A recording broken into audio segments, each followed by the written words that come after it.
In this lecture, you will learn about 4 SEO tools to convert broad keywords into subtopics or topic suggestions. The first tool that we are going to discuss is Uber Suggest, and the URL is ubersuggest.io or neilpatel.com/ubersuggest. As per our test scenario, that is, I'm going to build or set up a smartphone news or reviews website. So let's assume that I'm interested in writing some articles or posts regarding Android, but I don't know what to do or what to write about Android. In such case, if I search for such broad keywords in Uber Suggest, you have the option to choose whether you're targeting the whole web traffic or just images or YouTube, etc. Also, you can geographically target a particular country. When you click on Lookup button, you will be provided with a list of keywords that are auto-suggested by Google. Although, it's not necessary to uncheck Keyword Planner. I'm going to uncheck it as it may give me a lot of distantly related keyword searches, which I don't want. Also, let me sort these results by search volume in descending order. Now, let me explain how this works by just taking these 3 keywords, that is Android One, Android phones, and Android Find My Phone. Let's try searching Android on Google, and the auto suggestions are Android, Android software, and Android Wikipedia. But Uber Suggest gave me a different set of keyword list. It's because Google's auto suggestions are based on mostly searched related keywords, whereas Uber Suggest sorts the list either alphabetically or based on the criteria we choose. Moreover, when we search on Google directly, we get personalized auto suggestions based on our locations, so it can vary altogether. For one broad keyword like Android, Uber Suggest gives you a list of 189 keywords. So, whenever I see some interesting keywords or some keywords on topics which I already know, I can make a note of it and include them as subtopics in my main article. Let me sort them via search volume in descending order and note the keywords that are having competition less than 0.20, such as Android One or Android screenshot. Also, mouse over the trend icon and check if the search trend is continuing for the keywords you choose.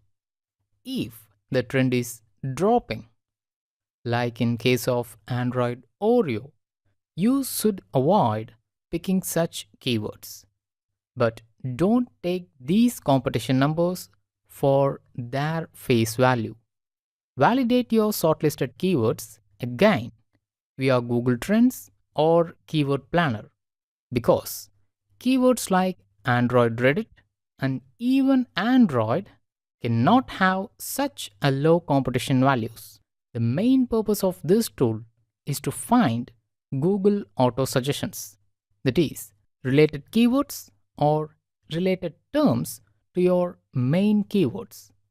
So, this is how you can get content ideas or topic ideas to write on your website.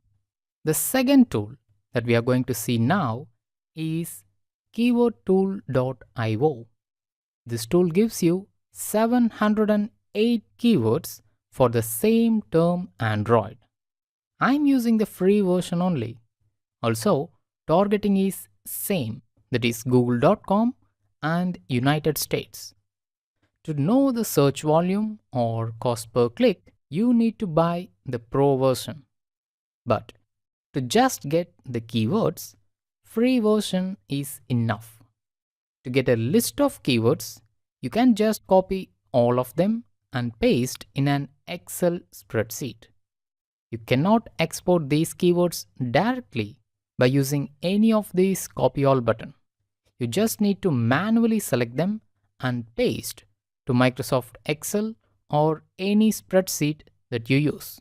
Let's come to the third tool, SEObook.com. We are going to use keyword tool of SEO Book. To access this tool, you need to register a free account. To do that, click on Join Free. Enter your email address and enter a username. Click on Claim Your Free Tools button. After registering your free account, log in into SEO Book and then come to Keyword Tool. To access Keyword Tool, go to SEObook.com, then Tools, and click Keyword Tool. The difference between Ubersuggest, keywordtool.io, and SEO Book's Keyword Tool is that this tool gives you a completely different set of keywords, but it also gives you the monthly searches, daily searches, Google as well as Bing traffic, and several other details. Let's see them one by one. The first feature that I like is you can export to CSV and you can use it for your later analyzation or research, etc. This is how the CSV looks. Let's close it for now. When you scroll down, it also provides you the Google Trends data for the broad keyword you have entered, provided you have checked the option to display Google Trends data while entering the keyword in the previous page. This is same as the details that we saw on Google Trends, that is the top and rising keywords. The fourth tool that we are going to see in this lecture is SEMrush. We have discussed this tool in various other part of this course too, but that's for checking backlink and checking competitors' keywords. In those two situations, we type the URL of a site. Let me type Android in this text box and click Start now. Like I said earlier, it may ask you to log in. If you haven't created your free account yet, create one and log into SEMrush. In this lecture, we are going to use Keyword Analytics tool in this SEMrush. You just need to come to SEMrush and click on Keyword Analytics Overview. You will get the volume, the number of results, etc. Actually, the number of results says you how much competition you have for a particular keyword. Like Google Trends, you also get country-wise or language-wise distribution and the trend which is calculated by SEMrush. You also get the top 5 phrase match keywords, related keywords on other languages, and the top 20 pages for the search term. You can also view the mobile traffic for any particular keyword in SEMrush. This is the special feature which you don't have in any other tools that we have discussed earlier. In the next lecture, you will learn how to find the related terms or related keywords.